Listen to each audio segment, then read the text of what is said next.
So we come to the next review in my James Bond commemorative series, and we're at film number 11, Moonraker. Now, following The Spy Who Loved Me, the next film was to be For Your Eyes Only. And as we know, For Your Eyes Only takes Bond back down to earth. It's a very straightforward film, but due to the success of George Lucas's Star Wars in 1977, the same year that The Spy Who Loved Me was released, Cubby Broccoli decided to film Ian Fleming's novel Moonraker and literally take Bond into space. Even on the end credits of the film, it says one of the locations outer space with about 3 exclamation marks, which you know, it's just insane when you think about it. Taking Bond into space, you can do so many things, but as soon as you do something as sort of outrageous as that, it does kind of, it's kind of made Bond a parody by this point. And The Spy Who Loved Me was a real turning point for the Bond series, and for Cubby Broccoli in particular. He was now the sole producer of the series. The Spy Who Loved Me was one of the most successful of the films to this point, and the decision was made to stay with director Lewis Gilbert. This would be his 3rd film as director in the series, following You Only Live Twice and The Spy Who Loved Me.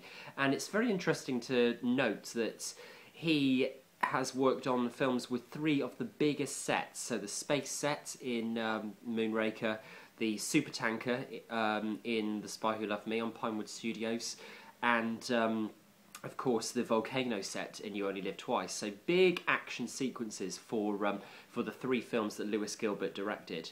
And Roger Moore's favourite of his films was The Spy Who Loved Me, and he has said in interviews that he enjoyed working with Lewis Gilbert. So obviously it was a delight for Roger, for Lewis Gilbert to return to the director's seat for Moonraker, the 11th James Bond film, and Roger Moore's 4th. So the film begins with, in a kind of outrageous style, Bond basically being pushed out of an airplane without a parachute, and he has to catch up with the villain and steal his parachute and try and land in safety. Fair dues so far. It's kind of outrageous as it is, but then suddenly he's pursued by Jules. Jules, we realise in the pre-credit sequence of Moonraker, has survived.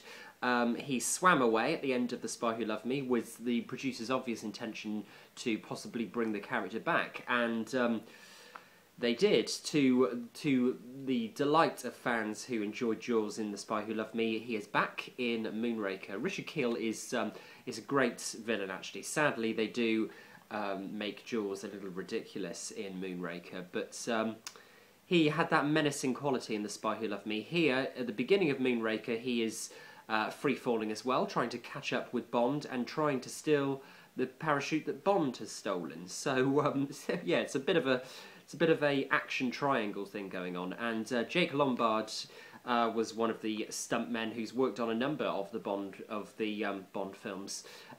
Jumping out of the plane, they did a number of takes for the sequence, and it's actually a fairly decent opening sequence for the film. So we follow this with the score for John Barry. John Barry's score once again. He's back for Moonraker after a hiatus, where Marvin Hamlish produced the score for The Spy Who Loved Me, the late Marvin Hamlish. John Barry returned for to score Moonraker, and Shirley Bassey returned for the theme song. The theme song is actually very downbeat, and it's not one of my favourites. I find it quite a lacklustre song, and it doesn't really seem to go anywhere. And the same can also be said in many ways for John Barry's score for this film. It does seem a little bit undercooked.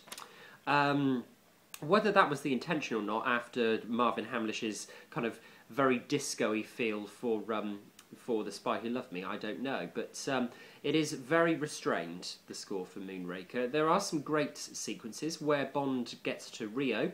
The music has a nice change to it, and it's very melodic, actually, from John Barry. But generally, as a whole, even though he incorporates his 007 theme, which is used in a number of the films, It just doesn't seem to go anywhere really, and the same can be said for the film itself. Again, this is more Roger Moore's film, Roger Moore's Bond, so it is played very much for laughs, and where the balance seemed to be right for the first time in the Moore films with The Spy Who Loved Me, Moonraker reverts back to the kind of man with a golden gun humour. It's very heavy on one-liners, double entendres, and yeah, it just seems a bit too forced on the audience. The film was released actually on the 26th of June. It had its premiere on the 26th of June in 1979 in the UK at Leicester Square, and yeah, my birthday's the 26th of June as well, but it was released 8 years before I was born, so nice little fact for you.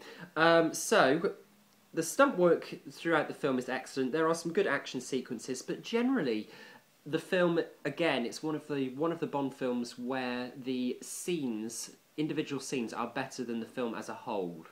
Certainly, the first half of the picture is fairly good. There are some great moments. There's a nice menacing moment where Manuela is waiting for Bond down an alley in Rio de Janeiro, and it's obviously the carnival is taking place, and she sees this clown figure, very tall figure dressed up as a clown, walking very menacingly and very slowly towards her in the dark. It's actually quite a creepy scene. Then, of course, when we realise it's Jaws, it makes it even creepier. There are some good moments in the film, but it does become a parody of itself. Within the last half an hour, people floating in space, no gravity.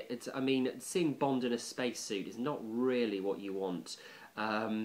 And it's so far from Ian Fleming that it's slightly concerning, really. But with that said, there are some good characters in the film. There is an interesting name for the Bond girl this time, and she's a scientist, would you believe? The most unrealistic scientist until Dr. Christmas Jones, played by Denise Richards in The World Is Not Enough. But this time it's Holly Goodhead, who Bond tracks down, played by Lois Chiles, an American actress. She's the scientist of the picture. There's a great scene where she introduces herself to Bond, and she leaves Bond in the hands of Char, who is the sidekick, basically henchman of the villain of the film, Drax. And Bond is left with Char, and apparently they're taking good care of Bond, even though they put him in like a centrifuge, and he's going round and round. It's one of the scenes that I always think is a standout in the film, because Bond, again, looks genuinely terrified. He looks like he isn't going to survive it. So there are moments like that that are really good, real highlights. But it's sad to say that there are so few of those highlight scenes in this film. So some great locations. Bond returns to Venice again.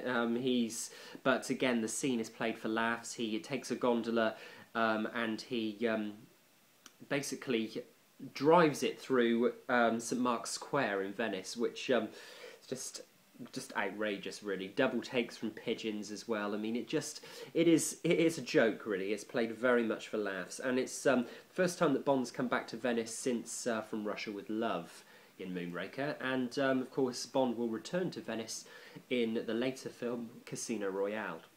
Of course, we have Jules meeting his new girlfriend Dolly as well, who couldn't be any smaller than Jules if she tried, and there's a scene towards the end where Jules becomes good, basically, turns against Drax and Drax's plans for the perfect human race in space, and Jules sides with Bond. He gets his only line of the series, "Well, here's to us," chinks some champagne glasses with Dolly, and yeah, it's and they have this slow motion embrace as well on the ship as Bond and Holly escape. It's just ridiculous. There's so many moments where you just kind of cringe. in Moonraker, very much so.